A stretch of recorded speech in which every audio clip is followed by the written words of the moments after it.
अस्सलाम वालेकुम। आज का हमारा टॉपिक है protocols, HTTP, TCP/IP, FTP।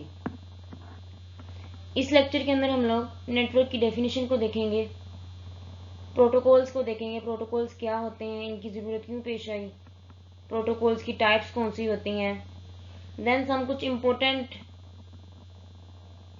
Protocols को स्टडी आउट किया जाएगा, जिसमें HTTP, TCP/IP, FTP और HTTPS होंगे।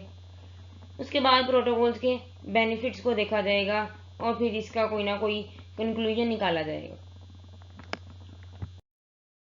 सबसे पहले आ जाता है हमारे पास व्हाट इज नेटवर्क। नेटवर्क क्या होता है कि दो या दो से ज़्यादा कंप्यूटर्स जब आपस में मिलते हैं ताकि वो कम्युनिकेशन कर सकें, उनको हम लोग क्या कहते हैं, नेटवर्क कहते हैं। कम्युनिकेशन किस तरह कर सकते हैं, वो अपने रिसोर्सेज को शेयर कर सकें, वो कोई फाइल्स को, वो कोई डिवाइसेस को, कोई पेरिफेरल डिवाइसेस को शेयर कर सकें, उसको हम लोग क्या कहेंगे, ये एक नेटवर्क क्रिएट हो रहा है।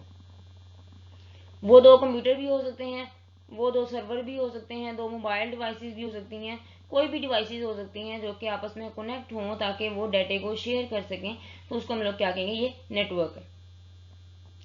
यहाँ पे आप साइड पे फिगर देख सकते हैं। फिगर में क्या है, काफ़ी ज़्यादा जो लोग हैं वो आपस में कम्युनिकेट कर रहे हैं, डिफरेंट कंट्रीज़ के पीपल हैं जो कि आपस में कम्युनिकेट कर रहे हैं। किसके थ्रू कर रहे हैं, एक नेटवर्क के थ्रू कर रहे हैं। हर बंदा दूसरे के साथ एक नेटवर्क के थ्रू कनेक्ट है, और एक लार्ज नेटवर्क को क्या कहते हैं, इंटरनेट कहते हैं, जो कि इसकी एग्जाम्पल है। सेकेंड फिगर के अंदर डिफरेंट कंप्यूटर्स हैं। ये डेस्कटॉप कंप्यूटर है, ये लैपटॉप कंप्यूटर है, ये भी डेस्कटॉप ईथरनेट है। इस तरह हमारे पास प्रिंटर आ जाते हैं, मोबाइल आ जाते हैं। तो ये सारे के सारे डिवाइसेस क्या हैं, ये आपस में कनेक्ट हैं। ठीक है, कनेक्ट होके क्या कर रही हैं, एक ही डिवाइस को यूज कर रही है, मतलब एक ही प्रिंटर सारी की सारी डिवाइसेस यूज कर रही है। तो ये प्रिंटर क्या हुआ, रिसोर्स हुआ जो कि शेयर किया जा रहा है सारी की सारी डिवाइस के दरमियान में। तो ये क्या बन रहा है, एक नेटवर्क बन रहा है कि प्रिंटर एक है और कंप्यूटर्स और डिवाइसेस एक से ज्यादा हैं, तो सारी डिवाइसेस इस एक प्रिंटर के साथ कनेक्ट है कि जिसने भी कमांड भेजनी है इसे एक प्रिंटर को भेजनी। तो प्रिंटर रिसोर्स है और बाकी सारी की सारी डिवाइसेस मिलकर क्या बना रही हैं, एक नेटवर्क बना रही हैं। Introduction to protocol. As we all know that rules are very important and required for the smooth functioning of the every institution. Similarly, in computer networks, we have protocols are nothing but the rules and regulations in the context of the computer system. They can be implemented by the hardware, software or combination of both. जैसे कि आप लोग सब जानते हैं, जो उसके rules and regulation हैं वो कितने इंपॉर्टेंट है एक स्मूथ फंक्शनिंग के लिए, हर एक इंस्टीट्यूट के लिए। आप लोग देखते होंगे, कोई भी स्कूल हो गया, कोई भी कॉलेज हो गया, कोई भी ऑर्गेनाइजेशन हो गई, उसके कुछ प्रोटोकॉल्स फिक्स्ड हैं।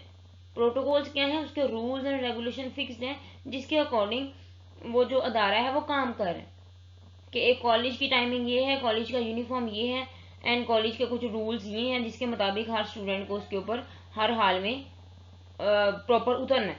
तो वो रूल्स उसके क्या हुए, उस कॉलेज के प्रोटोकॉल्स हुए। तो प्रोटोकॉल्स क्या हैं, ताकि आपकी जो उसकी हर जो इंस्टीट्यूट है उसकी स्मूथ फंक्शनिंग हो, इसलिए प्रोटोकॉल्स को यूज किया जाता है। तो प्रोटोकॉल्स को सिर्फ हार्डवेयर के साथ भी इम्प्लीमेंट कर सकते हैं या सॉफ्टवेयर के साथ, या दोनों को कॉम्बिनेशन के साथ भी इम्प्लीमेंट कर सकते हैं। What exactly is a protocol. Protocol की मेन डेफिनेशन क्या है, रूल्स एंड कन्वेंशन एक्सप्लेनिंग वो समथिंग मस्ट बी डन, कि उन रूल्स को किस तरह इम्प्लीमेंट किया जा रहा है जिसकी बेस पे जो इंस्टीट्यूट है वो रन आउट हो रहा है। Use to describe how devices can be communicate, या कुछ इस तरह के रूल्स या रेगुलेशंस बताने हैं जिसके मुताबिक डिवाइसेस आपस में कम्युनिकेट कर सकते हैं। Protocols also define the format of the data to be exchanged. यहाँ पे प्रोटोकॉल हम लोगों को जो उसका फॉर्मेट है वो भी एक्सप्लेन करता है। फॉर्मेट में क्या हो जाएगा कि एक्चुअली डाटा आपका किस टाइप का है, आपका डाटा इमेजेस का है, वीडियोस, ग्राफिक्स, ऑडियो, वीडियो, या किसी भी टाइप का डाटा है, वो आप आपस में एक्सचेंज कर सकते हैं किन के थ्रू, प्रोटोकॉल्स के through. Computers are network protocols to communicate in a computer network. There are many network protocols in extents. Computer network के अंदर क्या आ जाता है, डिफरेंट प्रोटोकॉल्स आ जाते हैं इसके अंदर हमारे पास जो TCP/IP क्या है, ये मेन प्रोटोकॉल है, मेन इसको फैमिली कहा जाता है नेटवर्क प्रोटोकॉल। ये क्यों ये यूज किया जाता है जब आप इंटरनेट के साथ कनेक्ट होते हैं। TCP/IP क्या है, ट्रांसमिशन कंट्रोल प्रोटोकॉल या इंटरनेट प्रोटोकॉल कहा जाता है इसको। तो ये रिक्वायर्ड होता है जब भी आपने इंटरनेट के साथ कनेक्ट होना है, जब भी आपने एक नेटवर्क के साथ कनेक्ट होना है, तो ये प्रोटोकॉल बहुत ज़्यादा ज़रूरी होता है। तो नेटवर्क क्या हुआ, इंटरनेट। तो इंटरनेट के साथ जब भी कनेक्ट होना है, TCP/IP प्रोटोकॉल यूज किया जाएगा। A network protocol is a standard version down on one piece of paper. The standard that are used for the internet are called request for comments. अब request for comment क्या है, ये एक हमारे पास number document है जिसके अंदर each and every protocol की डिस्क्रिप्शन, उसकी डेफिनेशन, उसका जो कंसेप्ट, उसका मेथड, उसकी इम्प्लीमेंटेशन प्रॉपर वे से, डिस्क्रिप्टिव वे से एक्सप्लेन्ड है। तो ये रिक्वेस्ट फॉर डॉक्यूमेंट क्या है कि इसके अंदर सारे के सारे ऑनलाइन जितने भी प्रोटोकॉल्स यूज किए जा रहे हैं उनका एक रिटन फॉर्म है, उनकी एक डिटेल्ड फॉर्म मौजूद है। In this standard model known as open system interconnection there are one or more protocols at each layer in the telecommunication. जो 7 लेयर ओपन सिस्टम इंटरकनेक्शन है, इसके अंदर 7 लेयर्स होती हैं और हर लेयर के अंदर एक या एक से ज़्यादा प्रोटोकॉल जिसमें से कोई ना कोई यूज़ किए जाते हैं। नेक्स्ट आ जाता है what are network protocols. The word protocols come from Greek word protokollon, means a leaf of paper glued to a manuscript volume that describe the content. Protocol क्या है कि जिसके अंदर हमारे पास एक स्क्रिप्ट लिखा होता है जिसके जो कि कंटेंट को डिस्क्राइब कर रहा होता है। तो नेटवर्क प्रोटोकॉल क्या हुआ, set of rules that governs the communication between the computers on a network. उन रूल्स को डिस्क्राइब कर रहा है जिसकी बेस के ऊपर आप डिफरेंट नेटवर्क्स के साथ, डिफरेंट नेटवर्क्स में रहते हुए डिफरेंट कंप्यूटर्स के साथ आपस में कम्युनिकेट कर सकते हैं। Network protocols are formal standards and policies comprised of the rule, procedures, and the format that define communication between two or more devices over a network. इसके अंदर क्या होता है, डिफरेंट रूल्स और प्रोसीजर्स बताए होते हैं और उसका फॉर्मेट बताया होता है कि किस वे के अंदर जो डाटा है वो डिस्प्ले करवाया जाएगा और उस कम्युनिकेशन को डिफाइन किया जाता है जो कि डिफरेंट डिवाइसेस के साथ की जाती है एक नेटवर्क के अंदर वो रहते हुए। Network protocol governs the end-to-end process of the timely, secure and managed data और नेटवर्क कम्युनिकेशन। ये एक सिक्योर प्रोसेस है जिसके थ्रू इजीली कम्युनिकेशन हो सकती है, डाटा एक जगह से दूसरी जगह एक सिक्योर मैनर के अंदर ट्रांसफर किया जा सकता है। नीड ऑफ प्रोटोकॉल्स, इन प्रोटोकॉल्स की जरूरत क्यों पेश आई। Protocols are need for predetermined understanding for communication.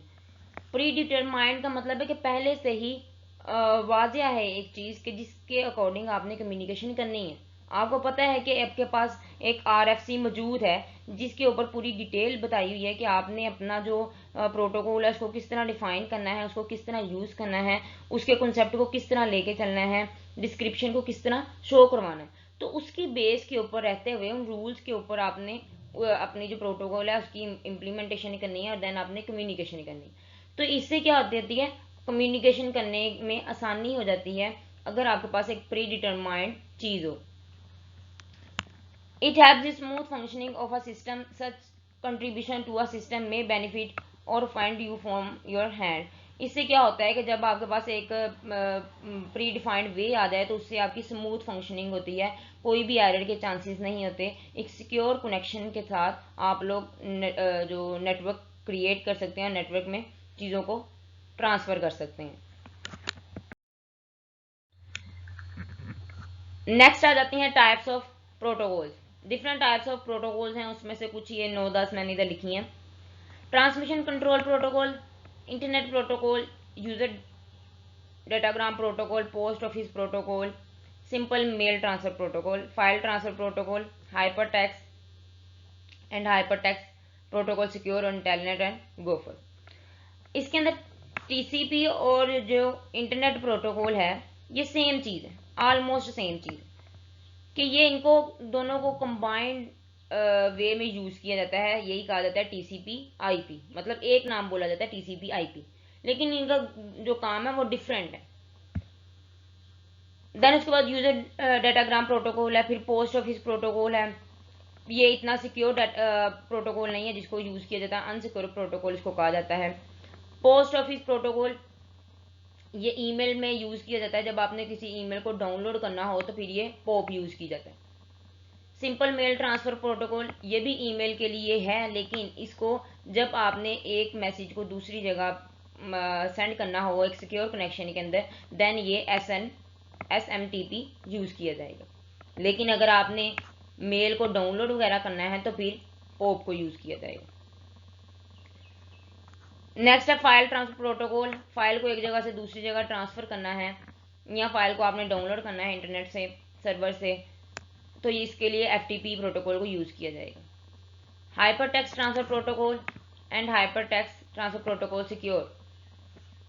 इसमें होता है कि जब आपने किस प्रोटोकॉल के थ्रू आपने एक्चुअली हाइपर मीडिया को गेट करना है। कोई आपने सर्च किया है, कोई गूगल के ऊपर सर्च किया है, याहू के ऊपर सर्च किया है, तो जिस चीज के बारे में आप सर्च कर रहे हो वो सर्च आपको किसके थ्रू आपको मिलेगी, किसके थ्रू आपको जो ब्राउजर है वो आपको वो चीज निकाल के आपकी लैपटॉप की स्क्रीन के ऊपर शो करवाएगा, तो वो HTTP है।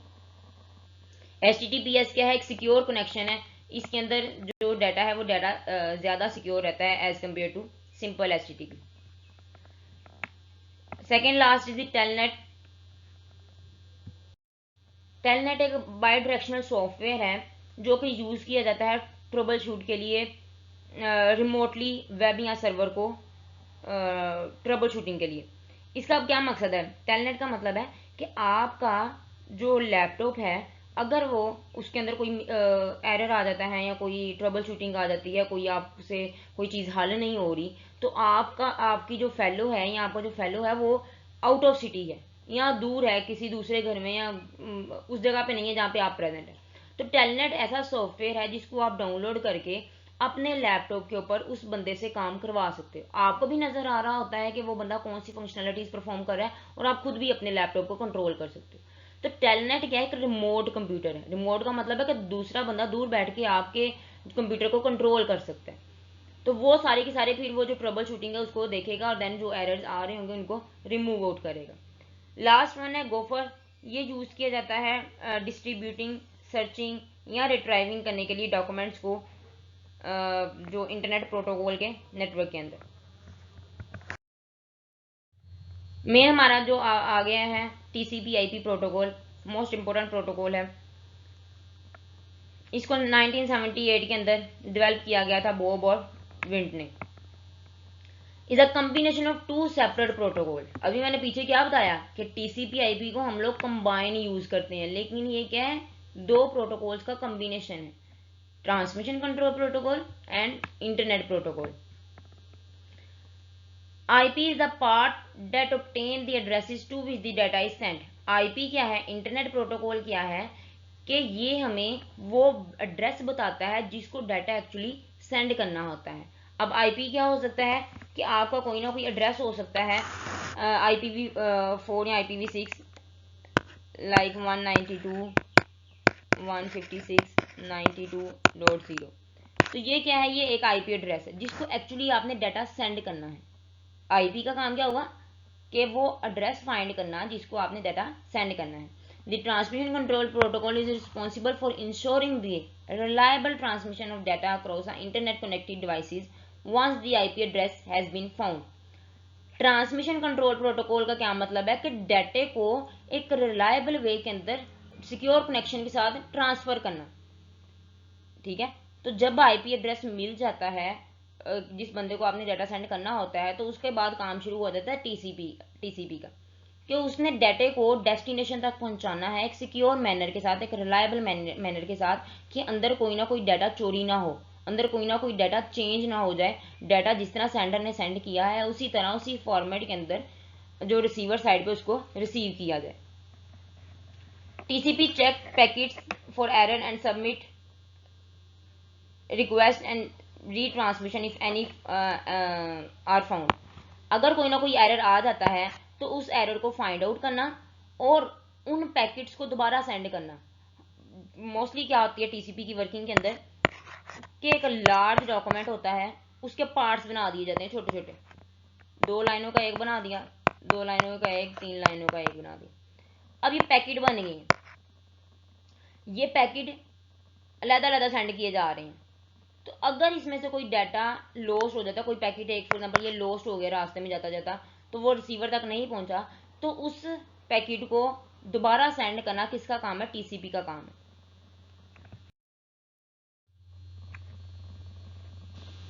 TCP IP protocol, in computer networking we have a process called encapsulation which is used to provide abstraction of the protocol services. It is a method of designing modular programming in which the system is divided into smaller parts called modules or logically separate functioning in a network are abstracted by their underlying structure by including an information hiding. अब encapsulation क्या है? Encapsulation का मतलब है कि डेटे को आपने enclose कर देना है, किसी चीज के अंदर बंद कर देना है। कैप्सूल भी किसको कहते हैं? जो मेडिसिन में हम लोग कैप्सूल खाते हैं तो उसके अंदर भी कोई ना कोई मेडिसिन बंद की होती है। तो इनकैप्सुलेशन का मतलब क्या है? Enclosing something in a capsule, कि कोई चीज है कैप्सूल के अंदर बंद कर देना, छुपा देना, क्या कहलाता है? इनकैप्सुलेशन। तो एक्स्ट्रा इंफॉर्मेशन क्या की जाती है? ऐड कर दी जाती है इनकैप्सुलेशन के अंदर, जो भी उसके फीचर्स होते हैं, एक्स्ट्रा इंफॉर्मेशन होती है, उसको इसके अंदर हाइड कर दिया जाता है। Abstraction of protocol, to provide abstraction of protocol, के डाटे को आपने एक जो है उसकी कॉम्प्लेक्सिटी है उसको कम करना है, उसकी कॉम्प्लेक्सिटी को हैंडल करना है। मेन गोल क्या है? कॉम्प्लेक्सिटी को हैंडल करना है। किस तरह? डाटे को हाइड करके, अननेसेसरी डाटा, जो डाटा इतना जरूरी नहीं है लेकिन आप उसको शो करवाना चाह रहे हैं तो आप उसको हाइड करवा दें। यूजर से डाटा हाइड हो जाएगा और वो डाटा क्या कहलाएगा? हाइडिंग डाटा क्या कहलाएगा? अब्स्ट्रक्शन कहलाएगा। इस मेथड को क्या कहा जाता है? Modular communication. मॉड्यूलर का मतलब होता है मॉड्यूल्स बना देना, छोटे छोटे स्मॉल पार्ट्स या मॉड्यूल्स बना देना। जिस तरह मैंने पीछे एक लार्ज डॉक्यूमेंट के छोटे छोटे पार्ट्स बना दिए थे। डॉक्यूमेंट एक ही था लेकिन इसके मैंने 3 पार्ट्स बना दिए थे, ये मेन डॉक्यूमेंट और ये इसके 3 पार्ट्स। तो डाटे को मॉड्यूल्स में जो है तोड़ देना या छोटे छोटे पार्ट्स में डिवाइड कर देना क्या कहलाता है? मॉड्यूलर कम्युनिकेशन कहलाता है। यहाँ पे फिगर के अंदर देख सकते हैं आप, सेंडर डाटे को सेंड कर रहा है, उसने बता दिया कि किस बंदे को सेंड करना है और किसकी तरफ से ही जा रहा है। पहला स्टेप क्या? TCP protocol break data into packets. TCP की ट्रांसमिशन कंट्रोल प्रोटोकॉल डाटे को पैकेट्स के अंदर डिवाइड कर देगा, जो काम मैंने यहाँ किया है, लार्ज डाटे को पैकेट्स के अंदर डिवाइड कर दिया। उसके बाद the packets travel from router to router over the internet according to the IP protocols. अब एक राउटर से दूसरे राउटर, दूसरे राउटर से तीसरे, तीसरे से चौथे और चौथे से पांचवें, इन राउटर से होते होते डाटा क्या जाएगा? रिसीवर के पास जाएगा। तो डिफरेंट दरमियान में राउटर्स यूज किए जा रहे हैं कम्युनिकेशन के लिए। TCP protocol reassembled the packets into original form.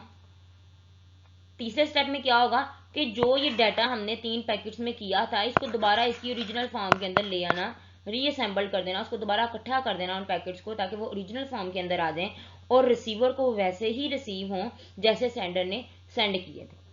तो 3 स्टेप में मेन, पहले उसको पैकेट्स में तोड़ देना, फिर उसको राउटर्स के थ्रू डाटा क्या है ट्रांसफर हो रहा है एक जगह से दूसरी जगह पे, और जब वो रिसीवर के पास पहुंचने लगता है तो उसको उन सारे पैकेट्स को जमा करके उसी तरतीब के साथ दोबारा इकट्ठे कर देना क्या कहलाता है? क्या किसका काम कहलाता है? टीसीपी का काम कहलाता है। अब आप लोग सोच रहे होंगे एक्चुअली पैकेट्स में करने की जरूरत क्यों है? क्या जरूरत पड़ी है कि पहले डाटे को तोड़ो फिर डाटे को दोबारा जोड़ो? क्यों? डाटे का इससे क्या होता है कि जब एक लार्ज फाइल होती है उसको सेंड होने में टाइम लगता है। फॉर एग्जाम्पल एक 5 GB की फाइल है, इसको सेंड होने में टाइम लगेगा एज कम्पेयर टू आप इसका जो पैकेट्स बना दो 1-1 GB का लगा एक इसके 5 पैकेट्स बन जाएंगे, ठीक है। अब डाटा ये सेंड करना आसान है as compare to this one. अगर इसमें से डाटा दरमियान में कोई करप्ट हो जाता है तो ये सारी की सारी फाइल दोबारा सेंड करनी पड़ेगी, जिसकी वजह से क्या होगा? टाइम ज्यादा लगेगा कि सारी फाइल दोबारा सेंड करनी पड़ेगी। और 5 GB का डाटा, उसमें से बेशक 4 सेंड हो गया और अभी 1 GB बस रह गया हो तो वो सारी फाइल दोबारा सेंड करनी पड़ती है। लेकिन अगर डाटा पैकेट्स के अंदर जा रहा होता है तो इसमें सिर्फ जो पैकेट ज़ाया हुआ होता है सिर्फ उसी पैकेट को दोबारा सेंड करना पड़ता है, बाकी पैकेट्स को सेंड नहीं करना पड़ता। तो ये फ़ायदा है डाटे को पैकेट्स के अंदर ब्रेक कर देना, देन दोबारा उसको रीअसेंबल कर देना। सेकेंड हमारे पास आ जाता है HTTP protocol. Hyper text transfer protocol is an application protocol for distributed collaborative hypermedia information system. HTTP is the foundation of data communication for the world wide web. अब सारी की सारी कम्युनिकेशन किसके थ्रू हो रही है? एप्लीकेशन लेयर के ऊपर, जो उसकी पहली लेयर है उसके ऊपर कम्युनिकेशन किसके थ्रू हो रही है? HTTP के थ्रू हो रही है। आप डाटा जो भी वर्ल्ड वाइड वेब से निकालते हो, www से निकालते हो, वो किस प्रोटोकॉल के थ्रू निकलता है? HTTP प्रोटोकॉल के थ्रू निकल के आता है। फॉर एग्जाम्पल आपने कुछ इस तरह की चीज़ सर्च किया, पंजाब यूनिवर्सिटी के बारे में सर्च किया, तो पंजाब यूनिवर्सिटी की आपने जो रिक्वेस्ट भेजी है सर्वर को, अपने ब्राउजर से, अपने गूगल क्रोम से जो रिक्वेस्ट भेजी है, उस रिक्वेस्ट को किसके थ्रू आप तक पहुंचाया जाएगा? प्रोटोकॉल के थ्रू, HTTP प्रोटोकॉल के थ्रू आप तक वापस पहुंचाया जाएगा। तो www यूज करती है हाइपरटेक्स्ट ट्रांसफर प्रोटोकॉल को, जिसके थ्रू डाटे को डिस्ट्रीब्यूट किया जा सकता है, या कोलैबोरेशन के लिए यूज किया जा सकता है, या हाइपर मीडिया की इंफॉर्मेशन को शेयर किया जा सकता है। हाइपर मीडिया क्या है? ये एक्सटेंसिबल फॉर्म है हाइपरटेक्स्ट की। हाइपरटेक्स्ट में क्या होता था? सिर्फ एक टेक्स्ट होता था जिसके ऊपर आप क्लिक करते थे तो आप एक फर्दर नए पेज के ऊपर या फर्दर नए टेक्स्ट के ऊपर चले जाते थे। लेकिन हाइपर मीडिया के अंदर क्या है? आपके पास डिफरेंट मीडियाज आ जाते हैं, इमेजेस, ऑडियोज, वीडियोज, पिक्स, कुछ पिक्स तो खैर पहले भी करनी है, पिक्स या कोई भी आपके पास टेक्स्ट भी हो सकता है। तो ये सारी चीज़ें हाइपर मीडिया के अंदर आ जाती हैं कि उस आप कोई भी इमेज के ऊपर क्लिक करो तो वो आपको नए वेब पेज के ऊपर ले जाए। तो ये क्या है? Hyper media. डेवलपमेंट HTTP की टीम बर्नर-ली ने की थी 1989 के अंदर, और इसको एप्लीकेशन लेयर के लिए डिज़ाइन किया गया था। HTTP एक्चुअली वर्क किस तरह करता है? Is a connectionless text based protocol. Clients send request to the web server for web elements such as web pages and images. After the request is served by the server, the connection between the client and the server across the internet is disconnected. A new connection must be made for each request. वही बात जो मैंने आपको पहले भी बताई है कि जब आपने एक चीज़ फाइंड आउट करनी होती है, वो चीज़ आपका कोई वेब पेज भी हो सकता है और कोई आपकी इमेजेस भी हो सकती है जिसको आपने एक्चुअली फाइंड आउट करना है। तो आप अपने ब्राउज़र से, अपने वेब ब्राउज़र से रिक्वेस्ट भेजोगे सर्वर की तरफ, किसके थ्रू? HTTP के थ्रू। तो वो रिक्वेस्ट जब आपको वापस मिलेगी, ये रिक्वेस्ट आप भेज रहे हैं कोई भी पेज की, कोई भी इमेज की जो आप फाइंड आउट करना चाह रहे हैं, तो ये सर्वर है, ये आप हैं क्लाइंट। तो जब आपकी रिक्वेस्ट बैक होती है, आपको रिस्पॉन्स मिलता है आपकी रिक्वेस्ट का, तो वो किसके थ्रू मिलता है? वो इंटरनेट के थ्रू या वर्ल्ड वाइड वेब के थ्रू आपको वापस रिस्पॉन्स मिल रहा होता है। तो ये क्या है? ये रिक्वेस्ट है जिसको आप जनरेट करते हैं, देन आपको रिस्पॉन्स बैक मिलता है। तो HTTP क्या है? आपको जो रिक्वेस्ट के लिए जो प्रोटोकॉल है वो यूज़ किया जाता है। अगर आप नहीं भी लिखते ना, फॉर एग्जाम्पल आप सिर्फ लिख दें punjabuniversity.com, तो आप देखोगे कि जब आप उस URL के ऊपर क्लिक करें तो HTTP खुद ही लिखा जाता है। मतलब ये अंडरस्टूड बात है कि हर चीज़ HTTP प्रोटोकॉल के थ्रू ही एक्सेस होनी है, वैसे एक्सेस नहीं होनी। HTTP protocol is a secure version of HTTPS, which is the primary protocol used to send data between a web browser and the website, is an encrypted in order to increase security of data transfer. अब HTTPS क्या हुआ है? ये वही सारा काम करता है जो HTTP करता है, लेकिन इसमें क्या होता है? डाटा सिक्योर होता है। डाटे की सिक्योरिटी आपको प्रोवाइड की जाती है कि कोई भी हैकर आपका डाटा दरमियान से ही चोरी नहीं कर सकता, डाटे को दरमियान से ही चेंज करके रिसीवर को नहीं भेज सकता। तो डाटे की क्या होती है? इनक्रिप्टेड फॉर्म होती है, मतलब डाटे की लॉक्ड फॉर्म होती है। डाटा चेंज होता है दूसरे फॉर्मेट के अंदर। फॉर एग्जाम्पल मैं इधर अली लिखती हूँ, ये अभी मुझे भी समझ आ रहा है, आपको भी लिखा समझ आ रहा है, लेकिन जब मैं इसकी 0-1 बाइनरी फॉर्म कर दूंगी तो ना तो आपको पता लग रहा है, लेकिन मुझे ज़रूर पता होगा जिसने कन्वर्ट किया होगा। तो ये क्या है? ये इनक्रिप्टेड फॉर्म है कि ऐसी फॉर्म कर देना कि जो कि किसी दूसरे बंदे को समझ ना आए, तो वो क्या हो जाएगी? इनक्रिप्टेड फॉर्म हो जाएगी। तो ये दरमियान से जब डाटा सेंड होगा वो इनक्रिप्टेड में सेंड होगा, जब रिसीवर के पास पहुंचने लगेगा तो वापस वो अपनी ओरिजिनल फॉर्म के अंदर आ जाएगा और रिसीवर को वो रिसीव हो जाएगा। It require SSL secure socket layer certificate. इसके लिए जो है ऑर्गेनाइजेशन से सिक्योर सर्टिफिकेट लेना पड़ता है, जिसकी बेस पे आपकी जो वेबसाइट है वो सिक्योर होती है। Protocol for transfer of various data format between server and client. Data जो है वो डिफरेंट फॉर्मेट में सेंड हो सकता है, जिस तरह HTTP में होता था, वो प्लेन टेक्स्ट भी हो सकता है, हाइपर टेक्स्ट भी हो सकता है, इमेजेस, वीडियो या कोई भी साउंड भी हो सकती है। देन डिफरेंस आ जाता है HTTP एंड HTTPS में। अब डिफरेंस क्या है कि एक आपको सिक्योर फॉर्म प्रोवाइड कर रही है और एक आपको इनसिक्योर फॉर्म प्रोवाइड कर रही है। तो यहाँ पे क्या होता है, जब आप वेबसाइट देखेंगे, यहाँ पे इस ग्लोब की जगह ये समटाइम्स लॉक जो होता है वो अनलॉक होता है, कि लॉक लगाने की वजह से ये वाला कि ये अनसिक्योर कनेक्शन है, इनसिक्योर कनेक्शन है यूज़र के दरमियान और HTTP के दरमियान। लेकिन जब HTTPS को यूज़ करते हैं तो वो इनक्रिप्टेड कनेक्शन प्रोवाइड करती है, लॉक्ड कनेक्शन प्रोवाइड करती है। इसके पास SSL सर्टिफिकेट होता है, जिसकी बेस पे इसका जो वेबसाइट है वो लॉक्ड होती है। तो ये जब हम लोग सर्च करेंगे तो ये हम लोग को इस तरह शो होगी HTTP की, और HTTPS की हम लोग को इस तरह शो होगी, जो के साथ लॉक्ड रिप्रेजेंट होगा। DC यूनिवर्सिटी की आप लोग खोल के देखें, DC फैसलाबाद की, तो वो यहाँ पे लॉक्ड बनाएगा कि वो जो वेबसाइट है वो सिक्योर है। सेकेंड थर्ड प्रोटोकॉल हमारे पास आ जाता है FTP प्रोटोकॉल यूज़ किया जाता है फाइल्स को ट्रांसफ़र करने के लिए क्लाइंट और सर्वर के दरमियान एक नेटवर्क के अंदर रहते हुए। अब ये तीन जो क्लाइंट्स हैं, ये तीनों फाइल को डाउनलोड कर रहे हैं इंटरनेट से, तो ये क्या है, FTP है। फाइल को ट्रांसफ़र किया जा रहा है सर्वर से उठा के क्लाइंट्स कंप्यूटर तक। In simplest and most secure way to exchange files over the internet, FTP is build a client server model architecture. ये काम तभी करता है जब आप एक क्लाइंट सर्वर मॉडल के अंदर रह रहे होते हैं। तो एक कुछ क्लाइंट्स होते हैं और एक सर्वर होता है जो कि उन क्लाइंट्स को सर्व कर रहा होता है। FTP divide files several segments and assign a reference number. FTP also perform automatic error detection and correction in file transfer. इसमें क्या होता है कि डिफरेंट सेगमेंट्स बना दिए जाते हैं, जिस तरह हम लोग TCP में पैकेट्स बनाते थे, इसमें भी डिफरेंट पैकेट्स बना दिए जाते हैं, और हर पैकेट को एक रेफरेंस नंबर दे दिया जाता है, जिसके मुताबिक उसको पहचाना जाता है। देन उसके अंदर कोई ना कोई अगर एरर आ रहा है तो उस एरर को डिटेक्ट करना और उस एरर को करेक्ट करके फाइल को दोबारा सेंड करना।